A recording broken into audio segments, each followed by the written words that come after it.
Sampai jumpa lagi rekan-rekan semua. Kisah pemuda kaya yang sederhana. Episode 204. Teman-teman, kali ini kita telah memasuki episode 204. Jangan lupa like dan komen ya. Dan bagi yang belum subscribe, silahkan subscribe dulu supaya teman-teman dapat pemberitahuan jika kami upload cerita terbaru. Dan admin mengucapkan terima kasih kepada rekan-rekan yang telah mengikuti cerita ini. Mari kita dukung channel ini supaya senantiasa bisa terus menampilkan cerita-cerita terbaru. Kita kembali ke cerita. Pada episode yang lalu diceritakan, sore itu ketika Andi berada di lantai 2 bersama dengan kedua orang rekan kerjanya yaitu Joko dan Ismail. Saat itu mereka bertiga tengah ditugaskan di salah satu ruang meeting yang sudah beberapa lama tidak dipergunakan. Ruang meeting tersebut terlihat mulai kotor sehingga mereka ditugaskan oleh Pak Dino untuk merapikan ruangan tersebut. Dan saat itu Andi dikejutkan oleh suara seorang wanita yang tiba-tiba menegurnya. Rupanya wanita tersebut adalah Winda. "Aduh, kok gak kapok-kapok ya Winda?" batin Andi kemudian. Sementara itu Ismail dan Joko terlihat semakin heran saja. Masa iya sih Ibu Winda jam segini masih ada pekerjaan buat Mas Andi? Namun belum sempat hilang rasa terkejut Joko dan Ismail, tiba-tiba terdengar suara Winda yang membuat mereka tambah kaget. "Mas Andi hari ini pulang jam berapa Mas?" tanya Bu Winda kepada Andi. "Mungkin saya pulang jam 5:30. Ada apa?" tanya Andi kepada Winda. "Mas, kalau gak ada acara jalan yuk. Biar gak pengap aja Mas," kata Winda kemudian. Mendengar apa yang dikatakan Winda tersebut, Andi terus mengerutuk di dalam hatinya. Apa sih maunya Winda ini? Batin Andi. Namun ternyata hal tersebut membuat Joko dan Ismail kaget bukan kepalang. Waduh, kok bisa seperti ini ya?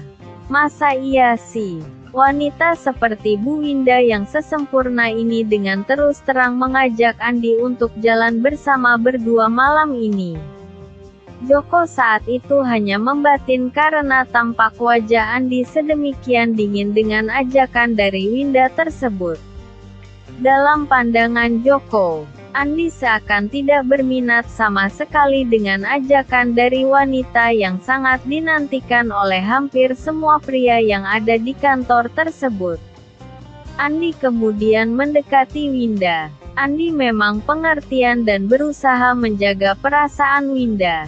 Andi ingin percakapannya tersebut tidak didengar oleh siapapun termasuk oleh kedua orang temannya itu. "Mbak Winda, maaf banget Mbak Winda. Saya tidak bisa Mbak. Soalnya saya nanti malam ada keperluan juga Mbak. Saya nanti malam diajak jalan oleh seseorang," kata Andi kemudian. Winda yang mendengar apa yang dikatakan Andi tersebut kemudian terlihat menebak-nebak beberapa saat maksud dari perkataan Andi itu. "Maksudnya Mas Andi nanti makam mau jalan sama pacarnya ya?" kata Winda mencoba untuk menebak dengan apa yang dikhawatirkannya itu. Andi saat itu tidak menjawab pertanyaan dari Winda, tapi Andi hanya tersenyum mendengar apa yang ditanyakan oleh Winda. "Maaf ya Mbak Winda, saya belum bisa memenuhi ajakan istimewa ini. Mungkin lain kali ya Mbak," kata Andi kemudian. Winda yang mendapatkan jawaban dari Andi tampak wajahnya langsung berubah. Inilah pertama kalinya Winda ditolak oleh seorang pria. Biasanya pria akan memohon-mohon kepada dirinya. Tapi kali ini malah situasinya terasa berbalik arah dan hanya dengan seorang cleaning service. Batin Winda kemudian, rugi sih tidaklah ya. Andi ini kan cuma seorang cleaning service. Batin Winda untuk menghibur dirinya yang hatinya terasa seperti tidak dianggap hanya oleh seorang cleaning service. Dan di dalam hatinya Winda masih terus bertanya-tanya kenapa Andi seperti tidak begitu tertarik kepada dirinya. Apa yang kurang dengan dirinya? Bahkan beberapa pria di perusahaan ini pernah berterus terang jika mereka mencintai Winda. Namun dengan tegas Winda menolak cinta mereka. Namun ternyata kali ini Winda yang harus bingung dan penasaran dengan pemuda cleaning service yang satu ini. Pemuda ini terlihat baik dan sangat ganteng. Namun ada satu hal yang masih menjadi keanehan tersendiri bagi Winda. Mengapa pemuda ini terlihat cuek dan dingin kepadanya? Itulah yang membuat Winda begitu penasaran terhadap pemuda yang satu ini. Andi kemudian melanjutkan percakapannya kembali. "Mbak Winda sudah ya. Saya mau kembali bekerja. Silahkan Mbak Winda juga kembali bekerja," kata Andi sambil berjalan ke arah Joko dan Ismail. Melihat kedatangan Andi saat itu Joko segera berkata, "Wah luar biasa deh sohib kita ini. Malam nanti diajak jalan oleh bidadari," kata Joko. Mendengar apa yang dikatakan Joko tersebut Andi kemudian berucap lirik, "Tidak jadi mas. Saya malam ini pingin istirahat di rumah saja. Mas Joko boleh kalau nanti malam mau main ke rumahku," kata Andi kemudian. "Oke mas. Aku kan selama ini juga memang pingin main ke rumah Mas Andi. Cuma memang belum sempat saja.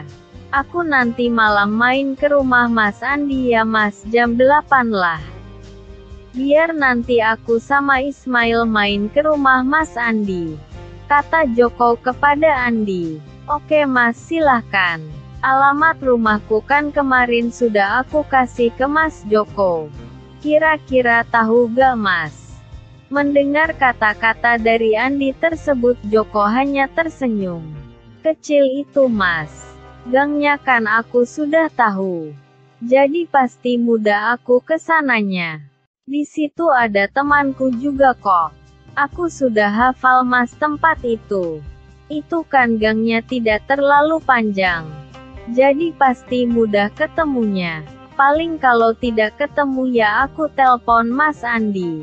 Gitu kok repot," kata Joko sambil tersenyum. Mendengar apa yang dikatakan Joko tersebut Andi kemudian tersenyum dan berkata, "Wah tambak pintar kamu mas." Ketularan cerdasnya Melia. Ketiga orang cleaning service itu kini tampak tertawa kecil sambil bekerja. Kini ketiga orang itu kemudian berniat untuk pindah ke ruang lain di lantai 2. Ternyata jadwal mereka bersih-bersih masih ada 2 ruangan lagi yang belum mereka bersihkan. Hari ini mereka bekerja sampai jam 5:30 sore. Malam ini seperti yang tadi dibicarakan, Joko dan Ismail terlihat telah berada di teras rumah Andi. "Mas kok kayaknya banyak orang juga di sini ya mas? Keluarganya banyak atau bagaimana nih mas?" tanya Joko kepada Andi. Andi kemudian menceritakan kepada Joko jika mereka adalah para penghuni rumah ini yang merupakan orang kos di rumah ini. "Wah tidak aku kira deh. Ternyata Mas Andi bos nih. Punya rumah kos segala. Ada berapa orang mas yang kos di sini?" tanya Joko. "Ada 9 orang mas yang kos di sini. Lumayan mas jadi gak terlalu sepi juga kan. Malah saya kalau malam jadi ada teman ngobrol juga mas," kata Andi kepada Joko. Wah, luar biasa banget deh Mas Andi ini. Saya benar-benar gak ngangka Mas Andi punya rumah sebesar ini. 2 lantai pula, kata Joko kemudian. Malam itu Joko dan Ismail kemudian berkenalan dengan penghuni rumah kos milik Andi. Dan dari teras itu juga terlihat Irwan yang pulang dengan mengendarai mobil mewahnya. Siapa itu Mas? Tanya Joko. Teman kita Mas. Salah seorang yang kos di tempat ini juga Mas. Rupanya saat itu Wawan pulang dengan Fatma dan Dian. Dan Joko hanya membatin. Wah, ternyata yang kos di rumah ini bukan orang sembarangan. Tapi kok kayaknya mereka begitu segan dan hormat dengan Andi. Kata Joko di dalam hatinya. Ya, memang seluruh penghuni rumah kos tersebut terlihat segan dan menghormati Andi. Semua itu karena kebaikan hati Andi yang membuat seluruh penghuni rumah kos menjadi semakin menghormati Andi. Wan, kenalkan Wan. Ini teman-temanku yang kerja kayak aku di tempat baru.